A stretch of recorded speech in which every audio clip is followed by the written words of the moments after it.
엄마, 효원이 안 보내면 안 돼? 왜 가야 해요? 제발 부탁이에요. 제발요. 딸이 흐느끼며 물어봤을 때 저는 대답할 수가 없었어요. 어떻게 설명해야 할까요? 5개월 동안 온 가족이 사랑으로 키운 아기가 이제 영영 만날 수 없는 곳으로 떠난다는 걸 공항에서 효원이를 마지막으로 안아보면서 저도 모르게 눈물이 쏟아졌어요. 이번이 벌써 10번째인데 이별은 정말 익숙해지지 않더라고요. 6년 전만 해도 저는 평범한 주부였어요. 남편과 딸 하나 둔 그냥 보통 엄마였죠. 그런데 둘째를 낳는 과정에서 아기를 잃었어요. 뱃속에 있을 때부터 건강이 좋지 않았거든요. 병원에서 죄송합니다라는 말을 들었을 때 세상이 무너지는 줄 알았어요. 그렇게 기다렸던 아기를 품에 안아보지도 못한 채 보내야 했거든요. 한동안 정말 살기 싫고 극단적인 생각까지 했지만 그때마다 떠나보낸 딸이 떠올랐어요. 그때부터 이미 저는 마음이 정해져 있었어요. 제가 품에 안아보지 못한 딸을 위해서라도 태어나는 아이들에게 따뜻한 엄마가 되어주고 싶었거든요. 첫 번째 아기는 민수였어요. 생후 3개월 된 작은 아기였는데 처음 봤을 때 너무 말랐더라고요. 제대로 된 돌봄을 받지 못한 게 한눈에 보였어요. 그 아이를 처음 안았을 때, 아, 이거구나 싶었어요. 이 아이들이 바로 제가 사랑해줘야 할 아기들이구나.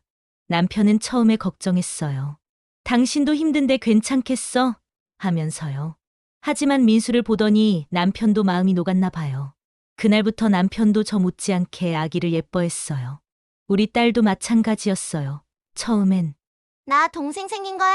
내 동생 너무 이쁘다.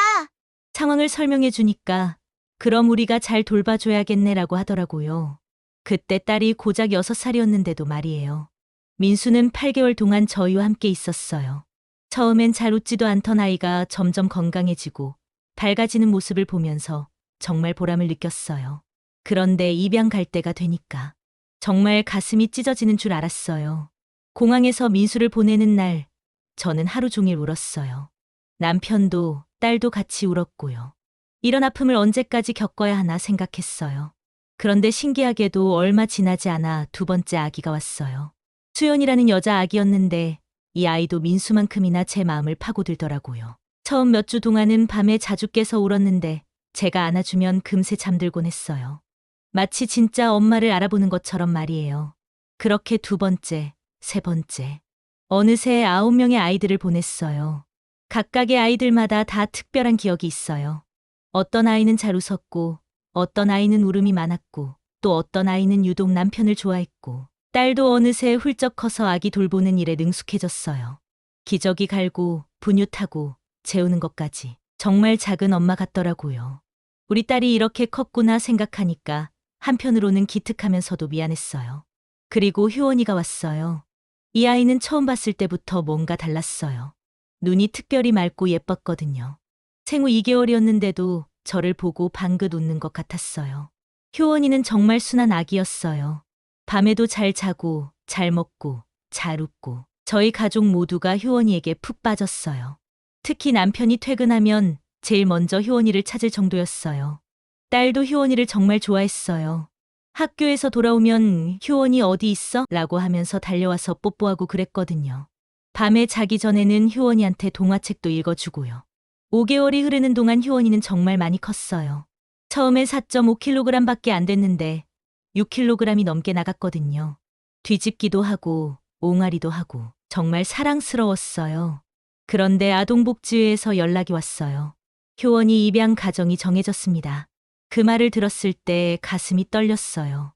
기뻤으면서도 슬펐어요. 효원이가 좋은 부모를 만나서 행복하게 살 수 있다는 건 기쁜 일이지만 이제 헤어져야 한다는 게 너무 슬펐거든요. 존슨 씨 부부를 처음 만났을 때 저는 안심이 됐어요. 두 분 다 너무 따뜻해 보였거든요. 특히 부인이 효원이를 보자마자 눈물을 흘리는 모습을 보니까 아, 이분들이 효원이를 진짜 사랑하는구나 싶었어요. 존슨 씨가 저에게 편지를 써줬어요. 한국어로 서툴게 쓴 편지였는데 효원이를 잘 키우겠다는 약속과 저에 대한 고마움이 담겨 있었어요. 그 편지를 읽으면서 저도 모르게 울컥했어요. 마지막 며칠 동안은 정말 복잡한 마음이었어요. 하루라도 더 오래 효원이와 있고 싶으면서도 하루라도 빨리 새 부모님께 보내드리는 게 효원이한테 좋은 일이라는 생각도 들었거든요. 떠나기 전날 밤 효원이에게 한복을 입혀줬어요. 미국에 가서도 자신이 한국에서 태어났다는 걸 잊지 않았으면 해서요. 작은 한복을 입은 효원이가 너무 예뻐서 사진을 한참 찍었어요. 공항 가는 날 아침 효원이를 마지막으로 목욕시켜줬어요. 그 작은 몸을 조심조심 씻겨주면서 효원아, 새 엄마 아빠한테 가서 행복하게 살아야 해라고 속삭였어요. 효원이는 마치 알아듣는 것처럼 저를 보고 웃어줬어요. 공항에 도착해서 존슨 씨 부부를 보니까 이별이 현실로 다가왔어요.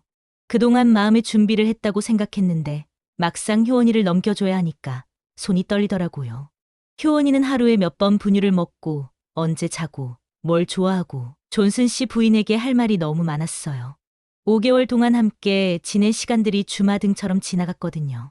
드디어 효원이를 존슨 씨 부인 품에 안겨줄 때 제 가슴이 찢어지는 줄 알았어요. 효원이는 새로운 엄마 품에서도 평온해 보였지만 저는 온몸이 떨렸어요. 존슨 씨 부인도 제 마음을 아시는지 제 손을 꼭 잡아주더라고요. 말은 통하지 않았지만 그 따뜻한 손길에서 고마워요, 잘 키울게요 라는 마음이 전해졌어요. 효원이가 떠나는 뒷모습을 보면서 저는 끝내 고개를 들 수가 없었어요. 6년 동안 10번의 이별을 했지만 이별은 정말 익숙해지지 않더라고요. 매번 처음 같은 아픔이에요. 집으로 돌아가는 길에 딸이 물어봤어요. 엄마, 우리는 왜 이런 일을 하는 거야? 헤어질 때마다 너무 가슴 아파. 저는 딸에게 이렇게 말해줬어요. 우리가 이 아이들을 사랑해주는 동안 아이들이 행복하잖아. 그리고 새 부모님을 만나서 더 큰 행복을 찾아가는 거야.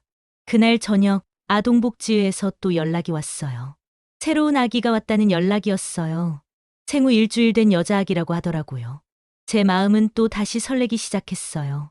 다음 날 새 아기를 만나러 갔을 때 그 작은 생명을 보면서 다시 한번 다짐했어요. 이 아이도 정성껏 사랑해주자.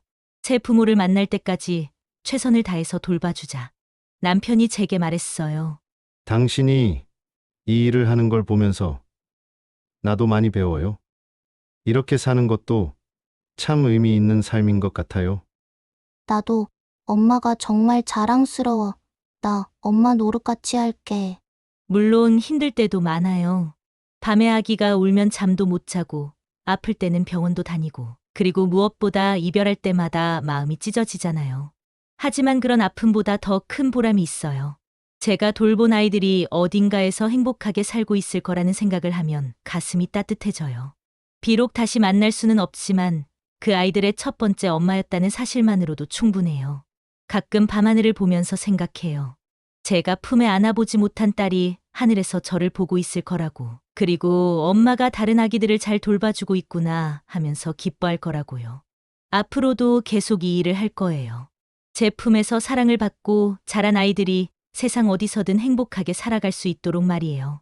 그게 바로 제가 이 세상에 태어난 이유인 것 같거든요. 11번째 아기와의 만남을 준비하면서 저는 또 다시 엄마가 될 준비를 합니다. 그리고 언젠가 다가올 11번째 이별도 받아들일 마음의 준비를 하고요. 이것이 바로 제 삶이에요. 슬프지만 아름다운, 아프지만 보람 있는 저의 삶 말이에요. 실시간으로 사연과 제보를 받고 있어요. 여러분의 생각과 의견을 자유롭게 댓글로 남겨주세요. 구독과 좋아요는 채널 운영에 큰 힘이 됩니다.